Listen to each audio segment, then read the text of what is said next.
C'est 20h sur la télévision Futur Média. Bonsoir à toutes et à tous. Bienvenue à cette principale édition. Les titres, c'est tout de suite. Développer le continent tout en préservant l'environnement, c'est le plaidoyer du chef de l'État Macky Sall à Dubaï. Dubaï qui accueille la 28e édition des conférences des partis. Ça grogne à l'hôpital Amadou Sakhir Ndiogène de Thiès. Les contractuels pestent contre l'inéquité dans la répartition des indemnités de logement. Ils ont organisé un sit-in et invitent les autorités à rectifier le tir.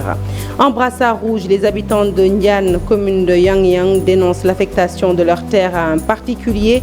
Au banc des accusés, le maire de la commune, le ministre de l'Intérieur est appelé à annuler l'acte administratif. Et puis, tournée du Conseil national de régulation de l'audiovisuel à Kédougou. L'instance recommande aux professionnels du métier de traiter l'information avec éthique et rigueur lors de la prochaine campagne présidentielle. Voilà pour les titres. Le développement, c'est tout de suite.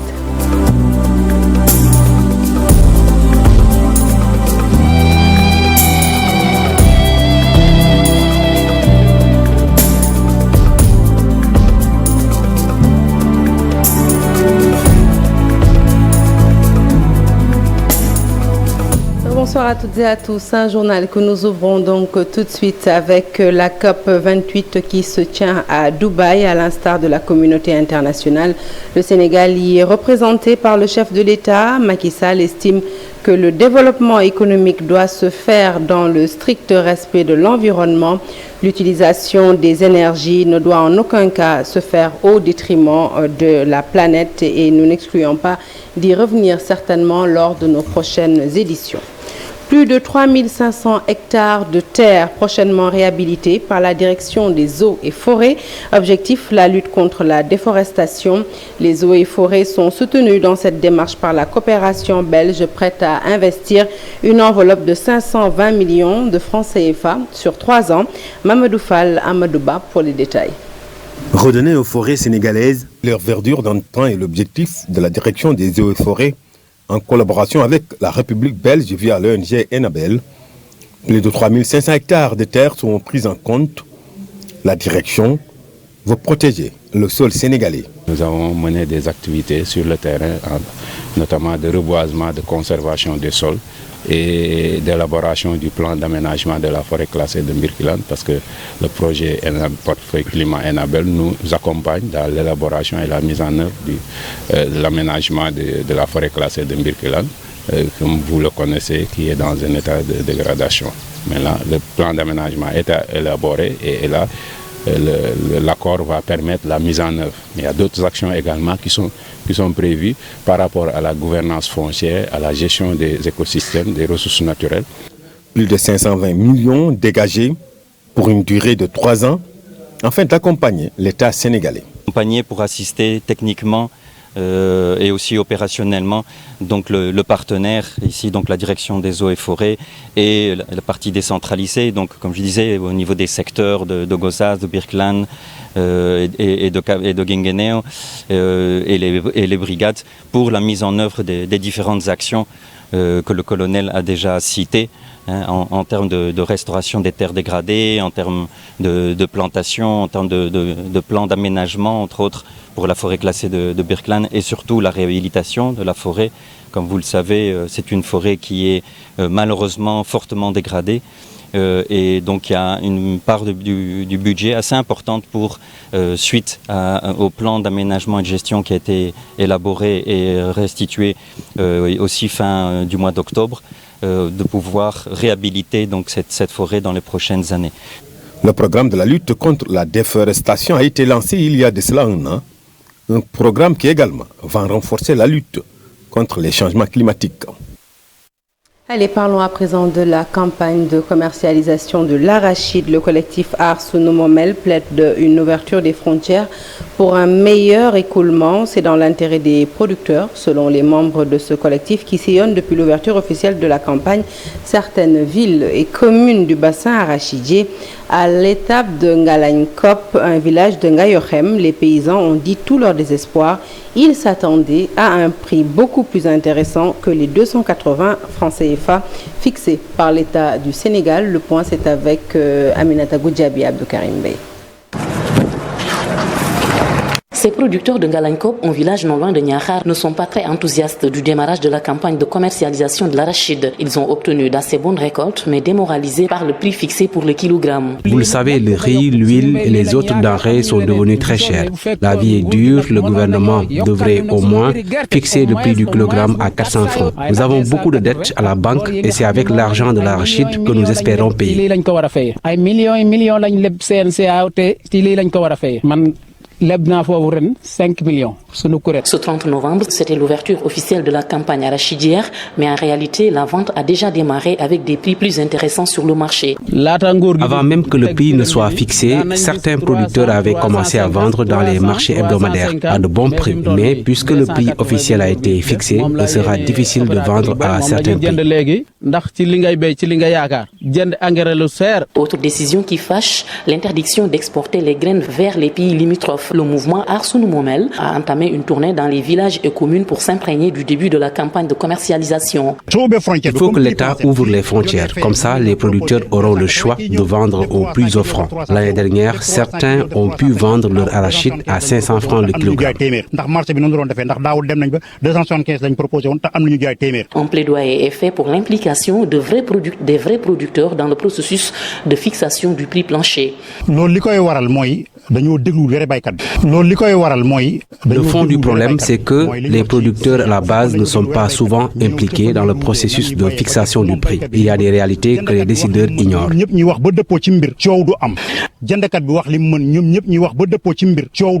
Les producteurs d'arachide de Ngalagne-Kop et villages environnants sont clairs. Leur production ne sera vendue qu'aux clients qui payent mieux. Et après s'être intéressé à la campagne arachidière, voilà qu'on parle à présent de la campagne risicole avec cette fois-ci les producteurs de riz en conclave à Ndiaye dans la région de Saint-Louis. Au menu de leurs échanges, de nombreuses problématiques dont la lutte contre les oiseaux granivores, le non-respect du calendrier culturel et les changements climatiques. Ensemble, ces acteurs ont défini des pistes de solutions pour atteindre la souveraineté alimentaire. Ousseynou Diop, Habib Sek, reportage. Le cadre régional de concertation des ruraux, CRCR, de Saint-Louis, a organisé une journée de réflexion avec les plateformes nationales des producteurs pour illustrer la fin de l'année dans le domaine de la riziculture. La journée a permis aux acteurs de faire le bilan de l'année qui s'achève, d'évaluer les politiques agricoles en cours. Pour les producteurs sénégalais, beaucoup de contraintes plombent le bon déroulement de la campagne écoulée. Vous savez, les semences, pour moi, c'est le premier intrant. Les ravageurs et les effets nuisibles aussi pour les oiseaux qui constituent un gros problème aujourd'hui. On a plus de 25% de pertes avec les dégâts causés. Aujourd'hui, la salinisation des terres et leur utilisation préoccupent les acteurs agricoles. Et si on devait doter une note, ce serait une note passable. Parce que les sols ne sont pas encore bien certifiés et raison de plus, vraiment avec les impacts du changement climatique, il faut changer de méthodologie. Pour une meilleure prise en charge des besoins des producteurs du Sénégal, des pistes de solutions ont été dégagées. Les acteurs ont aussi fait des recommandations. Et maintenant, tous les acteurs sont invités à prendre toutes leurs responsabilités pour que les objectifs puissent être atteints. L'organisation de cette journée a permis de documenter les appréciations des différents acteurs du monde rural sur la production risicole.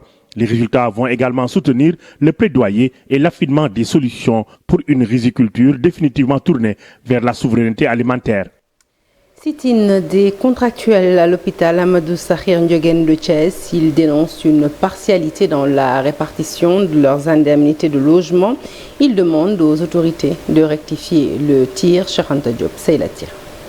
Port de brassard rouge, le mot d'ordre a été bien respecté selon ces agents contractuels de l'hôpital Amadou Sakhir Ndiogène de Thiès. Pour le port du brassard rouge, les contractuels des EPS en général et ceux du CHRT en particulier ont respecté de manière satisfaisante le mot d'ordre dans tout l'établissement durant les 8 jours. Ces contractuels des établissements publics de santé constatent une rupture d'égalité dans le traitement des personnels de santé. Le personnel de la santé des EPS remercie le président de la République, M. Macky Sall, pour tous les efforts qu'il a consentis, d'où l'octroi d'un rallonge budgétaire de 8 148 320 000 francs CFA pour les indemnités de logement et autres primes spéciales conclu entre le gouvernement et les syndicats du service public de la santé et de l'action sociale. Dès lors que la directrice des EPS nous sort une note qui dit que les indemnités de logement sont visées par le décret 2018-1430. Ce décret nous exclut du paiement des indemnités de logement ainsi soutenu par le passage du ministre de la Santé et de l'Action sociale à l'Assemblée nationale. Ces mesures tendent plus à créer une discrimination, voire une division entre le personnel de santé. Le Premier ministre Amadou Ba est ainsi interpellé. Nous appelons le Premier ministre M. Amadou Ba pour que le ministre de la Santé rectifie le tir. Selon ces contractuels de l'hôpital Amadou Sakhir Ndiéguène de Thiès, il est temps que ces situations désagréables prennent fin et que les personnels de santé soient définitivement édifiés sur ce traitement injuste. Autre sit-in à présent, c'est dans la commune de Yang avec les habitants de Ndiané qui ont dénoncé l'affectation illégale de leur espace à un éleveur par le maire de la commune, arborant des brassards rouges. Ces populations interpellent les autorités et notamment le ministre de l'Intérieur, Maître Sidiki Kaba, pour l'annulation de cet acte administratif qui manifestement a créé une frustration au sein des populations qui sont allées jusqu'à même signer une pétition. Nous écoutons tout de suite M. Abdou Diaw. Il s'exprime au micro de Mamadou Moustapha Ndiaye Sidicham. Nous sommes aujourd'hui sur les terres du village de Ndiané, dans la commune de Yang, dans le département de Linguère. M. Arona Diallo a trahi notre confiance et en usurpant la fonction de chef de village. Ce village de Ndiané, il est unique.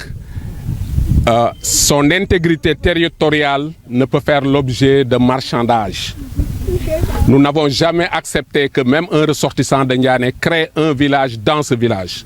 Ce que nous demandons tout simplement, c'est que cet acte administratif qui a été créé parce que justement le maire a induit en erreur les autorités administratives, nous voulons tout simplement que cet acte soit annulé. Nous avons fait une pétition signée par tous les ressortissants de Ndiané, qu'ils soient dans le village, qu'ils soient dans les grandes villes du Sénégal, comme à l'étranger. Nous avons plus d'1 millier de signatures donc, que les gens ont signé pour dire halte. Nous ne voulons pas d'un village à l'intérieur de notre village. La commune de Saint-Louis, en collaboration avec l'inspection et l'éducation de la formation, l'IEF, vient de lancer le forum sur la réhabilitation des écoles de la ville. Les acteurs veulent ainsi rénover des écoles de Saint-Louis qui sont dans un état de délabrement avancé ou fermées pour des raisons de sécurité. Selon le maire de la ville, Mansour Faye, la rénovation de ces établissements doit être le combat de tout le monde. Je vous propose de l'écouter au micro de Seynou Diop.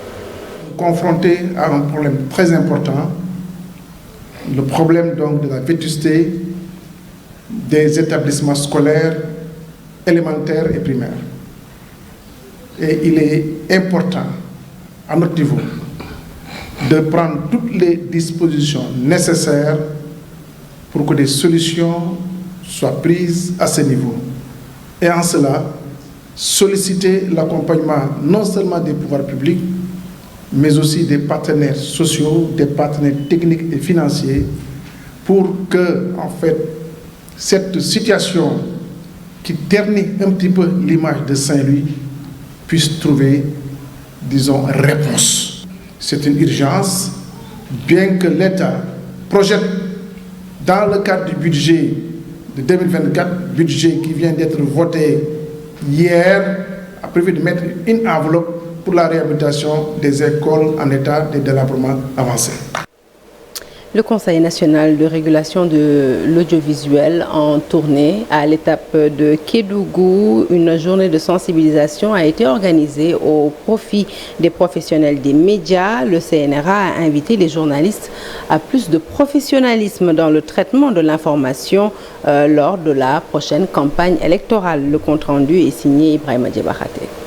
Face au contexte médiatique de l'élection présidentielle qui a considérablement évolué au Sénégal, la mise en cause de l'impartialité des journalistes est devenue un thème de campagne récurrent. D'où une invite du Conseil national de régulation de l'audiovisuel aux journalistes à beaucoup plus de prudence. Les journalistes disent l'information, donnent l'information, mais disent également ce qu'il faut penser de l'information qui est donnée. C'est une position unique, n'est-ce pas? À la ligne, le journaliste dit, effectivement, le code de la presse, en son article 112, sa promotion des documentations est interdite. Un journaliste qui fait ce travail honnête a fait ce travail-là et c'est fini. On comprend que cette décision de CNRA est une décision justifiée. Donc vous voyez comment le journaliste qui donne l'information justifie l'information ou ne justifie pas l'information peut poser problème. De tels manquements peuvent être à l'origine d'intimidation et de maltraitance de la part des journalistes. Donc le journaliste peut être utilisé pour influencer l'opinion publique en faveur ou contre telle question. Dans certains cas, c'est ce qui a alimenté les conflits ou la violence liée aux élections. Pour faire face à toutes ces difficultés, le journaliste doit observer une neutralité dans le traitement de l'information. Il y a une distance que le journaliste, bien en tout cas le professionnel du média, doit observer entre lui et l'information. Au terme de cette journée d'information et de sensibilisation des professionnels des médias, 1000 gilets ont été offerts par le CNRA à la Convention des jeunes reporters du Sénégal pour aider à l'identification des journalistes sur le terrain lors des élections présidentielles. 2700 emplois générés de 2020 à nos jours, c'est le chiffre réalisé au Sénégal par le programme Invest for Jobs de la coopération allemande de développement GIZ, annonce faite ce mercredi 29 novembre par le chef de projet. Il s'agit du docteur Stéphane Kunz en marge d'une cérémonie dédiée aux champions. Nous l'écoutons au micro de Lisa Prera. Chiffre actuel, ce sont plus de 2700 personnes qui sont déjà employées, mais je pense qu'il y a déjà plus parce que nous faisons toujours le monitoring étape par étape. Il y a aussi 4500 personnes qui sont déjà formées. Il y a aussi un certain chiffre similaire comme ça qui a vraiment faire une amélioration du travail, c'est-à-dire voilà. C'est par exemple dans le secteur de l'agriculture, c'est la qualité, c'est l'hygiène, c'est toujours la qualification parce que qui manque ici. Et aujourd'hui, nous avons expressé aussi la signification de formation continue que nous faisons déjà dans 12 différents secteurs. Nous avons identifié vraiment les champions qui représentaient particulièrement le secteur des moyennes entreprises, qui créaient vraiment l'emploi, qui considérait vraiment la technologie, particulièrement la technologie verte, et tous les standards à un certain niveau en normes internationaux pour la production et particulièrement pour la modernisation qui est vraiment important. Et ça, c'est directement une approche, une contribution pour la stratégie de l'État, s'appelle Plan Sénégal émergent. L'actualité sportive à présent avec la sensibilisation autour du cancer de la prostate et ce à travers un match de football. C'est la voie choisie par Lions Club Sénégal. Le président Omar Kamara estime que cette maladie est un sujet tabou, ce qui en fait un véritable fléau. Je vous propose de le suivre au micro de Chersadi Boudjara et Amadouba. Le cancer de la prostate est considéré communément comme le cancer des hommes. Et l'une des activités ou l'un des sports favoris des hommes, c'est le football.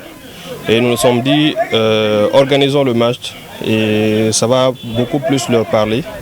Et dans le sens où le cancer de la prostate, c'est quelque chose, c'est une maladie qui est très négligée dans nos communautés. C'est, si vous voulez, un sujet tabou. Ceux qui en souffrent n'en parlent pas parce que c'est souvent lié à la virilité de l'homme et du coup nous nous sommes dit organisons le match et certainement on va pouvoir toucher les personnes qui doivent être sensibilisées contre cette maladie, sur cette maladie et éventuellement nous allons pouvoir permettre à des milliers de personnes de se prémunir contre cette maladie. À un moment donné de l'évolution de Lions Club, on a défini 5 causes majeures contre lesquelles nous voulons lutter. Vous avez le diabète, d'accord ? Vous avez le cancer infantile, vous avez l'environnement, vous avez l'éducation et vous avez la faim. Allez, le round-up à présent avec la 6e journée de la Ligue 1 de football qui n'a pas du tout été fameuse pour les académies. L'Allemagne championne du monde de foot chez les moins de 17 ans et Momo Jouve Baxon, représentant du Sénégal au Global Sports Game du 11 au 17 décembre prochain. Ça se fera à Riyad. L'actualité sportive hors de chez nous, c'est avec Chersali Boudjara. Démarrons une fois n'est pas coutume par le e-sport ou le sport électronique. Les 2 joueurs sélectionnés pour représenter le Sénégal au Global e-sport Games du 11 au 17 décembre prochain à Riyad, en Arabie Saoudite, sont connus. Hadiyatou Laye Diouf, alias Momo Juve, en e-football et dans le groupe B, en compagnie des représentants de l'Algérie, de la Belgique, de la Géorgie, de la Jordanie, de la Turquie et du Panama. Amadou Bakary Diop, alias Baxon, en Street Fighter 6, un jeu de combat, est lui dans la poule D avec les représentants du Chili, du Bangladesh, de la Belgique, de la Colombie, de l'Angleterre, de l'Italie et de la Lituanie. Passons au football avec les 3 premiers résultats de la 6e journée de la Ligue 1 sénégalaise. Au stade Alassane Djigo de Pikine, le leader Dakar Sacré-Cœur concède le match nul blanc face au stade de Mbour. À Iba Mar Diop, l'ASC Jaraaf est triste Génération Foot sur le score de 3-0, alors que Teungueth FC est allé battre Jambar FC 2-0 au stade Lat Dior de Thiès. Un samedi noir donc pour les académies. Aucune n'est sortie vainqueur de son match. Cette 6e journée se poursuit ce dimanche avec 4 rencontres au programme, dont le choc Guédiawaye FC Diamono Fatick et le déplacement de l'AS Pikine chez l'US Gorée. Pendant ce temps, le rideau est tombé au mondial U17 de football en Malaisie. L'Allemagne remporte le titre devant la France au bout du suspense d'une finale âprement disputée. 2 buts partout à l'issue du temps réglementaire. 4 tirs au but à 3 pour départager les 2 sélections en faveur de la bande à Paris-Brunner, ballon d'or de la compétition. Pour rappel, le Mali de Hamidou Makolou, ballon d'argent, et d'Ibrahim Diarra, soulier d'argent, a fini 3e de la compétition. Pour l'Euro 2024 dans 7 mois en Allemagne, les compositions des 6 groupes du premier tour sont connues à l'issue du tirage au sort effectué ce samedi à Hambourg. Le pays hôte se trouve dans la poule A avec la Hongrie, l'Écosse et la Suisse. L'Italie, tenante du titre, est dans la poule B en compagnie de l'Espagne, de l'Albanie et de la Croatie. La France, vice-championne du monde, est dans le groupe D avec l'Autriche, les Pays-Bas et un barragiste. Fin de ce journal, merci de l'avoir suivi. L'actualité se poursuit sur toutes nos plateformes digitales. Excellente suite de programmes en notre compagnie et bon dimanche à toutes et à tous.